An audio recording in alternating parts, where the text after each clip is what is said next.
बुधाय नमः। मित्रों, वर्षों की असफलता, पीड़ा, दुत्कार, दुर्भाग्य, गरीबी, अशिक्षा, इन सब का कुल मिलाकर के मेलजोल मिथुन राशि पे रहा है। और यह जुल्म और सितम पिछले बहुत वर्षों से आपके साथ होते रहे हैं। तो क्या अब कोई सहारा देने आएगा? क्या 2024 में ये जुल्म और सितम मिथुन राशि से खत्म हो जाएंगे? 100% खत्म होंगे। और कैसे खत्म होंगे उसका एक विशद विवेचन आज के वीडियो में आपको बताया जाएगा। अब आप सोच रहे होंगे कि ये जो हमारे दुख हैं, पीड़ा है, दुर्भाग्य है, गरीबी है, इसको आखिरकार कौन खत्म करेगा? अब आप लोगों के मन में आता होगा कि मिथुन राशि का स्वामी तो बुध है, तो बुध इसको खत्म कर देगा। या मिथुन राशि में जो योगकारी ग्रह माना गया है वह आपका शुक्रदेव माना गया है, तो शुक्रदेव इसको खत्म कर देंगे। लेकिन नहीं, ना तो बुधदेव इसको खत्म करेंगे और ना ही शुक्रदेव इसको खत्म करेंगे, बल्कि याद रखिए मिथुन राशि में 2 ग्रह ऐसे आएंगे जो आपको सहारा देंगे। उनमें से पहला शनिदेव महाराज हैं और दूसरे आपके राहुदेव महाराज हैं, जो आपके दुख दर्द को पूरी तरह से हमेशा के लिए खत्म कर देंगे। क्योंकि ये दोनों ग्रह एज ए पेरेंट्स के रूप में आपकी कुंडली में आए हुए हैं। जिस तरह हमारे मदर फादर होते हैं हमारे, वो क्या करते हैं कि हमारी हर मुश्किल घड़ी में हमको एक सहारा देते हैं और हमको आगे की ओर बढ़ाते हैं, हमको इनकरेज करते हैं। तो वही काम शनि और राहु मिथुन राशि के लिए करने जा रहे हैं। अब ये कैसे होगा? तो याद रखिएगा कि आपको हर प्रकार के, चाहे आप जितने कर्म कर लें, सब में असफलता ही मिलती थी। पहले आपको, आप अपने दुर्भाग्य का रोना रोते थे, तो कर्मों की सफलता के लिए कर्म भाव पर राहुदेव महाराज आ गए हैं आपके 10वें भाव पर, मीन राशि पर। और जिस दुर्भाग्य का आप रोना रोते थे हमेशा, उस भाग्य पर शनिदेव महाराज अपनी ही राशि पे आ गए हैं। तो न अब तो जो भी कर्म आप करेंगे उसमें सफलता मिलेगी और भाग्य का सहारा आपको 100% मिलेगा ही मिलेगा। पहले क्या होता था, आप कोई भी काम करते थे, कितनी भी तन्मयता से करते थे, आपसे गए गुजरे लोग जिनको कुछ नहीं मालूम है, वो सब के सब आगे निकल जाते थे, आप पीछे के पीछे ही रह जाते थे। गरीबी, दरिद्रता, पीड़ा आपका साथ छोड़ती ही नहीं थी। केवल और केवल गरीबी, दरिद्रता, पीड़ा, उत्पीड़न, ये सभी चीज़ें आपके साथ लगी रहीं। तो अब शनि और राहु आपके लिए एक प्रकार से संजीवनी की तरह आए हुए हैं। और यह वह संजीवनी है जो आगे के 2024 नहीं, बल्कि आगे आने वाले बहुत वर्षों तक आपको मदद और सहायता करते रहेंगे। और पुराने वो दुख भरे दिन जो थे जुल्म और सितम के, वो आपको अब देखने को नहीं मिलेंगे। अब क्यों नहीं मिलेंगे वो सुन लीजिए। देखिए, शनिदेव क्या है कुल मिलाकर के, आप अगर देखें तो राहु आपके भविष्य को रिप्रेजेंट करता रहता है। भविष्य में आप क्या करेंगे, कैसे करेंगे, कितना बड़े बनेंगे, कितना रुपया धन दौलत आएगी, ये सब राहु सोचता रहता है, भविष्य की बातें। और वर्तमान की बात कौन सोचता है? वर्तमान की बातें केवल और केवल शनिदेव महाराज बैठे हैं। और वर्तमान में शनिदेव महाराज बैठे कहाँ पर हैं? भाग्य के भाव पर बैठे हैं।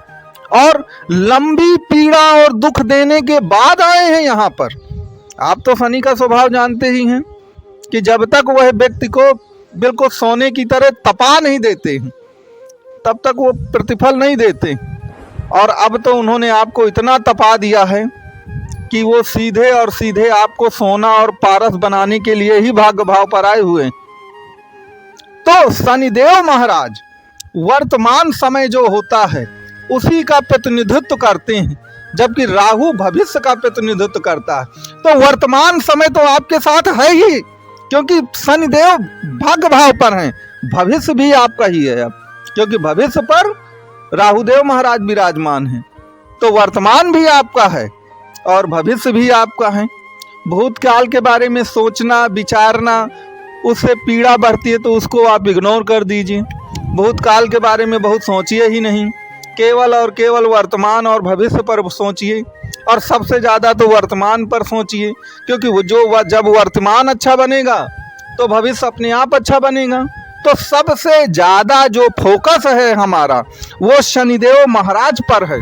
और शनिदेव महाराज चूंकि वर्तमान हैं और भाग्य भाव पर बैठे हैं, तो अगर वर्तमान समय में भाग्य आपके साथ है तो आप जानते हैं कि अगर भाग्य आपके साथ है तो सब कुछ आपके साथ है। और अगर भाग्य आपके साथ नहीं है तो आप चाहे जितनी मेहनत कर लीजिए, जितना चाहे आप योग्य हो, टैलेंटेड हो, उसका प्रतिफल नहीं मिलता उस अनुपात में जिस अनुपात पे आपको मिलना चाहिए। आपने देखा होगा समाज में कुछ लोग बेचारे बहुत मेहनत करते हैं, लेकिन उस अनुपात में उनको प्रॉफिट नहीं होता जिस अनुपात पे उन्होंने मेहनत की।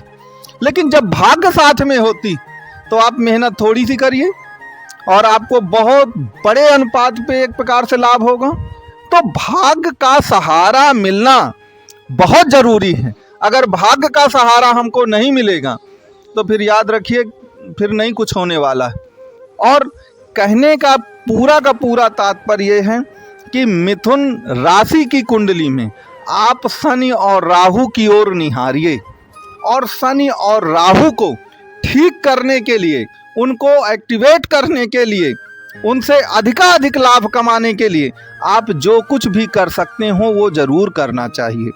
अब आप पूछेंगे कि महाराज आप ही बता दीजिए कि क्या कर सकते हैं।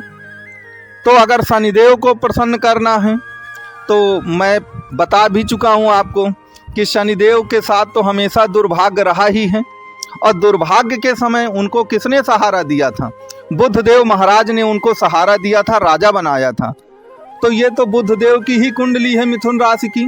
तो आज जब बरसों से दुर्भाग्य आपके साथ रहा है तो क्या शनिदेव अपने मित्र को छोड़ देंगे मझधार में? नहीं छोड़ेंगे।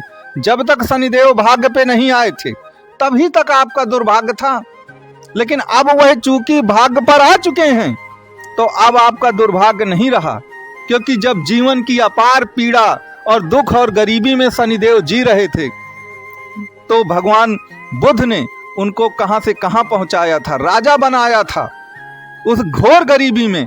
तो आज जब मिथुन राशि के जातक, बुद्ध महाराज के जातक जो हैं, वो आज जब घोर गरीबी और पीड़ा में हैं तो क्या शनिदेव उन्हें ऐसे ही छोड़ देंगे? नहीं, ऐसे नहीं छोड़ेंगे। अब वह आपकी भाग्य भाव पर आ गए हैं। और याद रखिए भाग्य से पूरा संसार मिल सकता है, क्योंकि भाग्य से बढ़कर के कुछ नहीं है। और शनिदेव महाराज आपको सब कुछ देने के लिए आए हैं। तो जितने भी जुल्म और सितम थे वह सब समाप्त हो चुके हैं। अब आपको महासुख का जो प्रारंभ है वह आपके लिए हुआ है। मित्रों, आपको वीडियो कैसा लगा कमेंट बॉक्स में ज़रूर मुझे बताइएगा। वीडियो अच्छा लगा हो तो लाइक शेयर सब्सक्राइब करिए और कुंडली से संबंधित किसी भी उसके लिए संपर्क कर सकते हैं।